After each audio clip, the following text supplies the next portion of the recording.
Gino. Gino, I'm Erin. Nice to meet you. Nice to meet you. Nice to meet you. I think the women are finding me pretty sexy. I knew meeting women in person would probably be difficult, but how did this all end up in such a disaster? The first thing that hits is not a breakup or a backstory or even a bad date.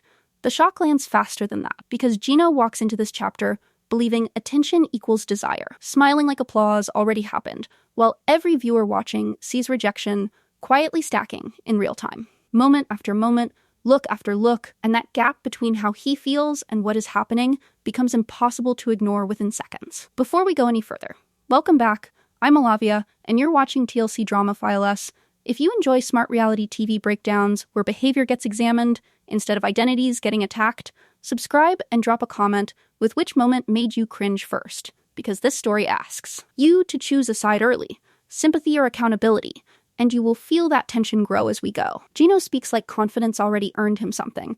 Posture up, smile locked in, tone upbeat, acting convinced the room is responding to him, but the camera never lies, and the reactions around him stay polite at best, distant at worst, and this is where the contradiction hardens. Because belief does not match feedback, and instead of pausing to read the room, he doubles down, reading friendliness as flirting, courtesy as chemistry, attention as invitation. This moment forces a question on the viewer without announcing it. Is this a man having bad luck, or is this someone refusing to notice patterns forming right in front of him? Because this is not the first time confidence arrived without repair, and it will not be the last. And the more he talks, the more the gap widens between how he sees himself and how others respond. What makes this uncomfortable is not arrogance.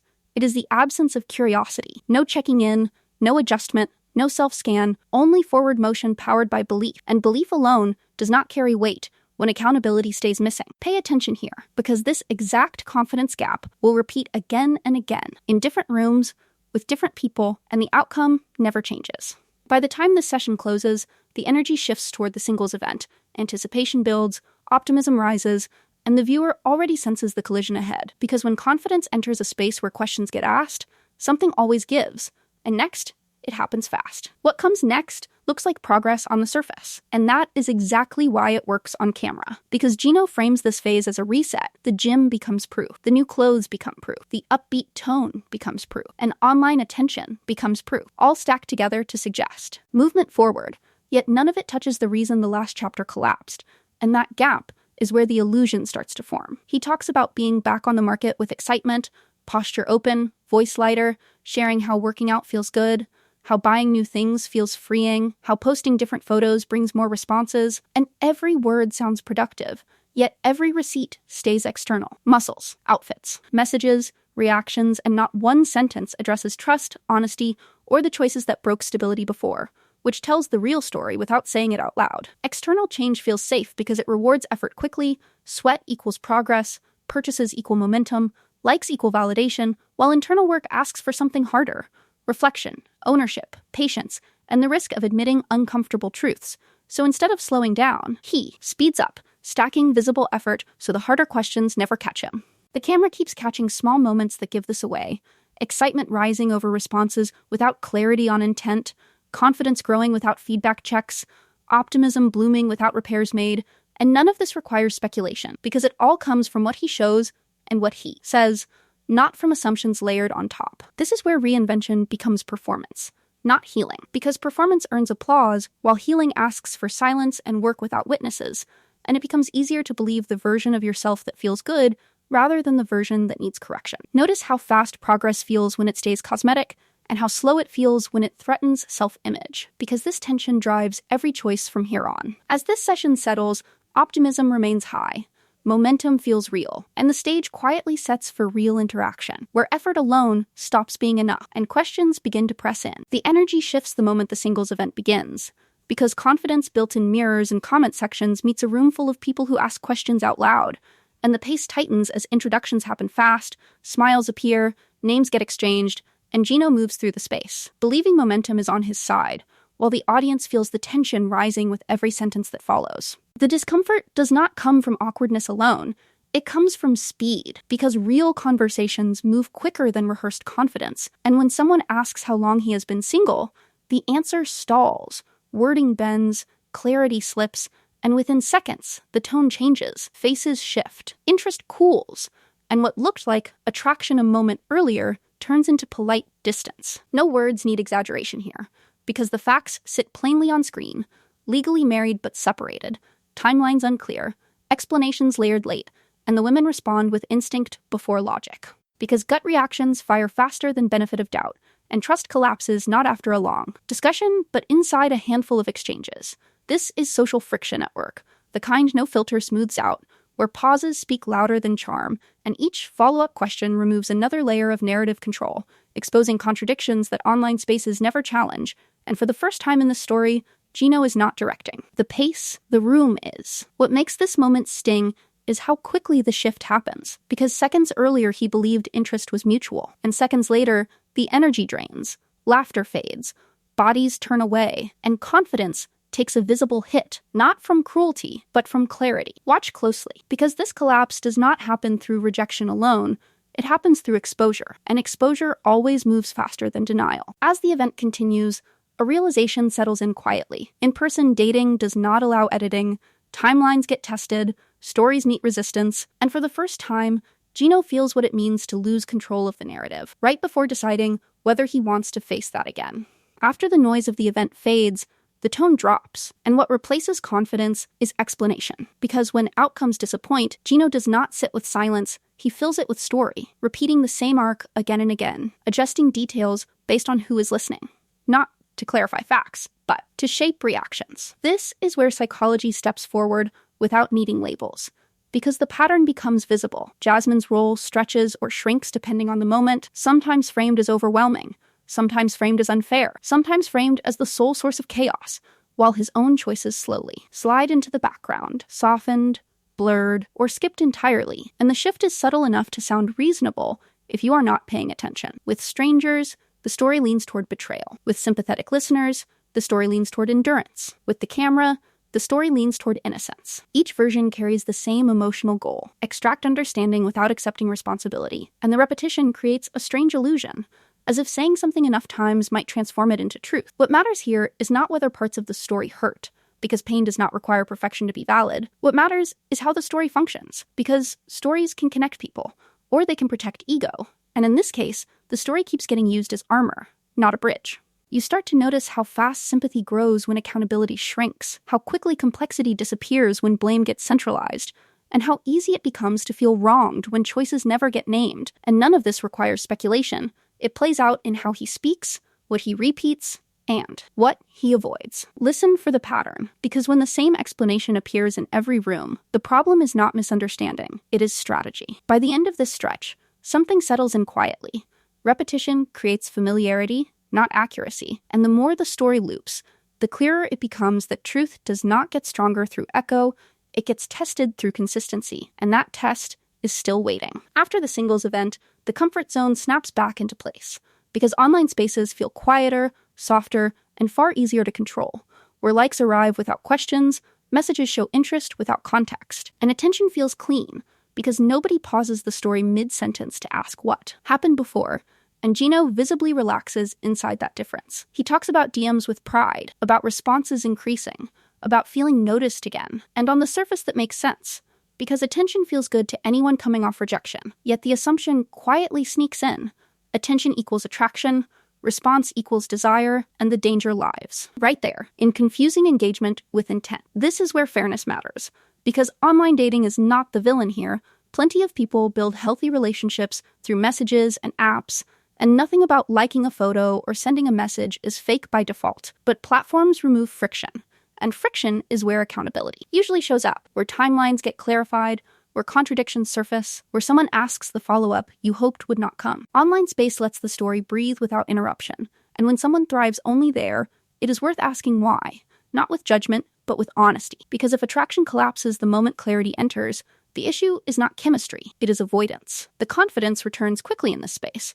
Optimism lifts, hope resets, and Gino starts reading momentum again, but the viewer feels the familiar tension rising, because we have seen what happens when stories meet real-time questions, and nothing about the story itself has changed. Pay attention to where confidence grows fastest, because confidence built without resistance rarely survives first contact. Then, a familiar name surfaces again, Natalie. not as a fantasy, but as a reminder, someone who already knows the pattern, someone who has heard the story before. And with her reappearance, the comfort of online space starts to thin, because history does not disappear just because the platform changes. Natalie reappears and the tone shifts again, because this is not a new opportunity dressed up as nostalgia. This is a stress test, and the audience already carries the receipts without needing reminders shouted out loud, the promises made before, the reassurances given too easily, the moments where information arrived late or not at all, and optimism now runs straight into memory. Gino frames this reconnection with excitement, talking about fresh starts and second chances, but optimism here feels fragile because history sits close to the surface, and the viewer cannot ignore how similar the language sounds to before: hopeful, confident, forward-looking, without stopping to name what broke trust last time, or how it would be handled differently now. The underwear moment lands awkwardly, not because it is shocking, but because it reveals symbolic thinking, the belief that preparation equals progress, that packing signals intimacy, that effort implies consent, and it exposes the same pattern we have already seen. Access gets mistaken for closeness, invitation gets mistaken for forgiveness, and small talk gets inflated into emotional green lights. This is not about humor or embarrassment. It is about assumptions running ahead of reality, because connection does not restart on enthusiasm alone. It restarts when safety gets rebuilt, and safety requires slowed thinking, not accelerated fantasy. What raises tension is how confident he sounds while skipping the hard part, focusing on potential rather than repair, and the audience feels the imbalance grow, because Natalie already knows the gaps, already lived the consequences, and hope now rests on whether behavior will finally catch up to belief. Notice how quickly hope returns when accountability stays untested, because this is where anticipation grows while the pattern remains intact. As plans for a visit take shape, excitement spikes, momentum builds, and the viewer sits in that uneasy space between wanting growth and expecting repetition, because everything feels familiar, except the ending has not arrived yet, and nothing fundamental has shifted. This is where the story needs to breathe, because speed can hide patterns, but slowing down exposes them. And when the jokes fade and the commentary softens, something clearer comes into view. Confidence here does not feel rooted in self-trust. It feels constructed to keep discomfort away, like a wall built fast enough to avoid looking back. When bravado shows up this loudly, it often masks fear, not fear of rejection, but fear of stillness, fear of sitting alone with unanswered questions, fear of admitting that effort went everywhere except where it was needed most, and none of this requires labels or diagnoses. It plays out in rhythm, in how quickly optimism returns after collapse, in how fast the next plan replaces reflection. This is the moment where empathy matters, because avoidance does not grow in a vacuum. It often forms when slowing down once felt unsafe, when being honest carried consequences, and building momentum became a coping skill, not a character flaw. Yet, empathy does not mean permission to skip. Responsibility. And that tension sits heavy here. You can feel it in the way confidence gets louder right after setbacks, how certainty spikes when questions linger, and how hope surges without groundwork, and the audience starts to see the crash forming, not because they want it to happen, but because the pattern keeps repeating without interruption. The discomfort here is intentional, because growth does not come from rushing to verdicts or cheering for failure. It comes from noticing what gets avoided again and again, and asking why the same strategy keeps getting chosen even when it fails. If you feel uneasy right now, trust that feeling, because recognizing the pattern early does not stop the impact. It only makes the landing clearer. As this stretch ends, momentum quietly rebuilds.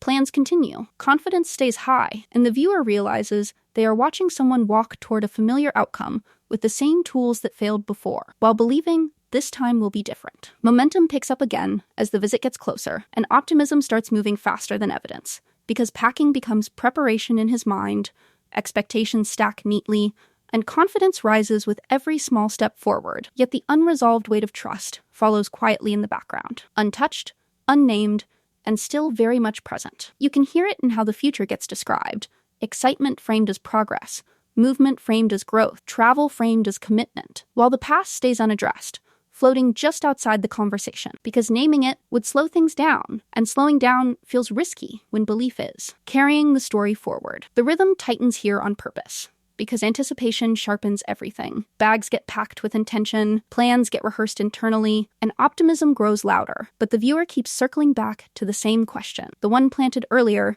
and now impossible to ignore: what has changed? Besides confidence, because confidence alone did not solve the problem last time, and no visible repair has happened since. This is where contrast does the work. Excitement against memory, hope against history, motion against stillness, and the imbalance becomes harder to dismiss. Because trust does not rebuild through proximity, it rebuilds through consistency, and consistency has not yet entered the picture. What makes this stretch tense is not doubt, it is anticipation mixed with awareness, because the audience already knows how fast confidence collapses when reality presses in, and watching optimism rise without groundwork creates a quiet pressure, like standing under a wave you can already see forming. This is the moment where belief runs ahead of proof, and when belief leads alone, the fall tends to arrive without warning. As the visit approaches its first real interaction, excitement peaks, nerves surface, and the story pauses right before contact, leaving the viewer holding the same question, waiting to see whether anything beyond confidence finally shows up when it counts. Hope does not crash in a loud way here. It brushes up against reality quietly, through small moments that carry more weight than speeches. Because when people meet again after history, every pause matters, every choice lands heavier, and the absence of change speaks louder than any promise ever did. Gino walks into this moment with belief still intact, posture confident, tone optimistic, expecting momentum to continue simply because effort was made. Yet the room does not respond to effort alone, it responds to safety. And safety comes from patterns, not plans, which is why familiar tension returns without anyone naming it. Nothing dramatic needs to happen for the message to land, because behavior already tells the story, optimism moves ahead, history stays unresolved, and the same gaps appear where trust should live. And watching this unfold feels uncomfortable precisely because no villain appears.